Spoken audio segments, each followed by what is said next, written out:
여러분, 시장 상황이 급박하다. 내년 상반기에는 진짜 위기가 온다. 이 말은요, 제가 하는 것이 아니라 지금 정부가 그렇게 느끼고 있다는 뜻이에요. 다시 말해서 민간에서 이야기하는 것이 아니라 정부에서 내년 상반기가 굉장히 위험하니까 거기에 대한 대책을 마련해야 되겠다, 이렇게 생각하고 있다는 뜻입니다. 그만큼 시장 상황이 급박한 겁니다.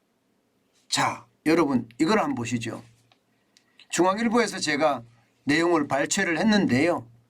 시장 상황이 급박한 만큼 금융안정 개정에 빠른 입법이 필요하다, 이렇게 이야기합니다. 이 말이 무슨 말이냐? 금융안정 개정이라는 게 여러분 간단하게 말하면요. 간단하게 말하면 이게 금융사가 일시적으로 자금난을 겪을 때 예금 보험 기금으로 선제적으로 대응을 해주는 거예요. 그러니까 돈을 지불을 해주는 거예요. 유동성을 공급을 해주는 거예요. 자본을 확충해 주는 거예요. 그만큼 금융사가 무슨 문제가 있었을 때 이를 즉각적으로 해결하자는 그런 이야기입니다. 문제는 여러분, 이 금융안정 개정이라는 건 위기 때 사용하는 것이란 뜻이에요. 이게 우리나라만 있는 것이 아니라 이미 말입니다. 미국은 채무보정 프로그램이라고 해서 DGP라고 있습니다. 일본도 위기대응 개정이라는 게 있고요. 유럽도 은행 정상화 정리 지침 BRRD라는 게 있습니다. 우리도 이걸 만들겠다는 거예요. 우리도 이걸 만들겠다. 지금 금융당국에서는요, 이게 필요하다, 정부가 입법을 해야 되겠다, 이렇게 당초에는 생각했습니다. 그래서 금융위원회가 7월 달부터 이것을 입법을 하겠다고 했는데 시기가 이게 안 맞아요. 정부 입법을 하게 되면 시간이 많이 걸릴 수밖에 없거든요. 이게 정부가 법안을 만들고 그리고 법제처, 법제처의 심사를 거쳐서 국무회의를 거치고 그리고 국회에 제출되는, 그러면 상황이 굉장히 늦어지잖아요. 그러면 내년 상반기에 대응하지 못할 수도 있습니다. 그러니까 의원 입법으로 나서고 있는 겁니다. 의원 입법으로. 그래서 김의곤 의원실에서 이런 자료가 나온 거예요. 김의곤 의원실에서. 의원 입법을 하면 시간이 굉장히 빠르거든요. 그러면 지금이 11월이니까 지금 법안을, 정부가 다듬은 법안을 지금 김의곤 의원실에서 더 다듬어서 내년 2월 임시국회에 상정을 한다, 이런 과정을 가지고 있거든요. 그러면 내년 2월에 되면 이제 우리도 금융안정 개정이 생긴다. 그러면 내년 상반기에 오는 위기를 대응할 수 있다, 이런 얘기가 되는 건가요? 실제로 그런 이야기가 되는 겁니다. 저는 이것을 보면서 말입니다. 정부가 사실 굉장히 다급하게 느끼고 있구나, 이렇게 생각을 했습니다. 그만큼 말입니다. 금융위기에 대한 조짐이 있는 거예요. 금융위기에 대한 조짐이. 제가 여러분들에게 계속 말씀을 드리잖아요. 금융위기에 조짐이 있다. 이게 외환위기 막다, 금융위기 터진다, 이런 말씀도 제가 드렸고요. 그만큼 상황이 좋지 않다는 뜻입니다. 자, 여러분 이거 한번 보세요. 당장 말입니다. 내년 상반기까지 회사채 만기 연장 현황을 한번 보세요. 금액이 어마어마하죠. 금액이 적지 않습니다. 이 금액이 전체 합치면 54조 282억 원이에요. 내년 상반기에 회사채 만기가 속속 돌아온다는 겁니다. 이거 만약에 제대로 대응을 못하면 어떻게 될까요? 대응을 못하면 그야말로 박살이 날 겁니다. 회사들이 줄줄이 무너지는 최악의 상황이 연출되면서 회사들이 가지고 있는 빚, 그죠? 회사들이 가지고 있는 빚, 그것이 결국 금융사에게 큰 타격을 줄 수밖에 없는, 그야말로 금융위기가 펑 하고 터질 수밖에 없는 최악의 상황이 올 수도 있는 거예요. 그러니까 정부도 급박한 겁니다. 그러니까 금융안전 개정을 빨리 만들겠다 이런 생각을 하는 거거든요. 올해만 하더라도 여러분, 이게 회사채 만기 연장 심상치 않잖아요. 11월 달에도 3조가 넘고요. 12월에 2조, 내년에는요 1월 4조, 2월 7조, 3월 4조, 4월에 가면 9조입니다. 9조. 5월에는 7조고요. 8조에 가까운 7조고요. 6월에도 8조에 가까운 7조입니다. 그러니까 2월에 빨리 통과시켜서 기업들의 줄부도를 은행이 막을 수 있게끔 대응을 해주겠다 하는 게 지금 정부의 방침이지 않은가, 저는 그런 생각 실제로 많이 해봅니다. 게다가 말입니다. 게다가 여러분 이거 한번 보세요. 미국의 금리가 이게 가라앉지 않을 것 같아요. 지금 12월에도 금리 올리고요. 내년 상반기에도 금리를 올린다. 이게 정설입니다. 시장의 대부분의 평가예요. 안 그래도 지금 미국의 금리가 기준금리가 4%면 우리 기준금리 3%거든요. 위험합니다. 우리가 한미금리 역전차가. 그런데 계속 올리면 우리도 따라서 올려야 됩니다. 그렇게 됐을 때 기업의 부채 감당할 수 있을까요? 감당하기가 굉장히 어렵고요. 안 그래도 지금 채권 시장의 위기라고 이야기하는데 그중에서도 PF 시장은 지금 장난 아니잖아요.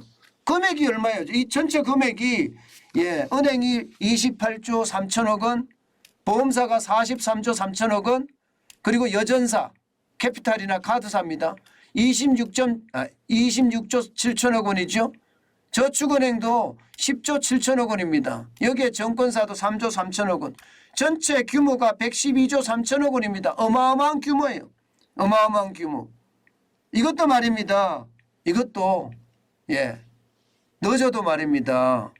2022년 6월에 이렇게 많아졌으니까 이게 지속적으로 다가올 겁니다. 지속적으로. 이렇게 다가왔을 때 이게 방어가 가능하겠냐. 그래서 정부는 미리 선제 대응을 하겠다. 지금 그런 생각으로 보이는 겁니다. 여러분, 지금 가계부채의 폭발에 대한 위험성 제가 많이 경고를 했었잖아요. 그런데 지난 9월에 대출 만기 연장을 1년 이상으로 연장을 해버렸습니다. 이게 말이 1년이지요. 작년 9월이니까 내년 9월이 되면요. 그 다음에 4월에 국회의원 선거가 있기 때문에 또 연장이 된다는 거예요. 결국 시한폭탄을 계속 연장시켜서 간다는 이야기가 지금 되는데요. 중요한 것은 가계부채는 그렇게 시한폭탄처럼 연기해 놨으니 그나마 그때까지는 조금 안심을 할 수 있다고 하지만 기업부채는 지금 안심하기가 이르다예요. 오히려 기업부채가 더 빨리 폭발할 수도 있겠구나, 그런 생각이 들 정도입니다. 그만큼 정부도 다급함이 지금 묻어나고 있습니다. 그만큼 상황이 나쁘다는 이야기입니다. 실제 말입니다. 전문가들도 그렇게 이야기합니다. 증권사 PF 부실, 이게 신용위기가 진짜 크다. 그리고 신용위기가 언제든 터질 수 있는 상황이기 때문에 특히 지금 인하대 한재준 교수는요, 내년 상반기에 신용위기가 가장 극대화될 수 있다고 예상되는 만큼 금융안전 개정의 입법과 시행을 빠르게 도입해야 된다, 이렇게 이야기했습니다. 그러니까 정부도 이 위기에 대한 시장의 다급함을 지금 알고 있다는 뜻입니다. 저는 이런 것을 보면서요, 제가 느끼는 것은 그래요. 지금 금융과 실물의 위기 징후가 심상치 않다. 저는 이렇게 느낍니다. 그만큼 말입니다. 상장사들의 영업이익이 뚝뚝 떨어지고 있죠. 여기에다가 중견기업이나 중소기업, 대기업도 마찬가지지만 자금 조달을 못하고 있습니다. 수출까지 마이너스로 가고 있는 상태예요. 자영업자는 줄줄이 무너지고 있는 상태고요. 다시 말해서 실물이 무너지고 있는 거예요. 실물 경제가 무너지니까 그것을 보충하기 위해서 대출을 받아서 지금 버티고 있단 말입니다. 그런데 경기가 지금 좋아지지 않고 미국이 금리를 계속 올리는 한 경기가 좋아질 수가 없습니다. 그런 상황을 감안해 본다면 말입니다. 결국 실물 경제의 붕괴가 금융위기로 지금 발전하지 않겠느냐 하는 암울한 예측까지 해봅니다. 그만큼 지금 우리 경제의 상황 좋지 않다는 거고요. 여러분에게 제가 분노의 매수라는 이야기 별로 안 드렸잖아요. 그 분노의 매수가 내년 상반기 중에 올 수도 있다. 저는 그렇게 생각을 합니다. 올 수도 있답니다. 안 올 수도 있습니다. 대책을 잘 쓰면 정부가 적극적으로 나서서 한다면 기업들이 줄보도가 나지 않고 시장에 충격이 없다면 넘어갈 수도 있겠죠. 그러나 선제적으로 지금 대응했는데 그것도 부족하게 되면 내년 상반기는요, 우리들에게는요, 현금을 쌓아가기 때문에 기회가 될 수도 있다. 저는 그런 생각도 해보는 겁니다. 그만큼 말입니다. 시장의 분위기는요, 굉장히 달라지고 있습니다. 여러분, 제가 계속 말씀을 드리잖아요.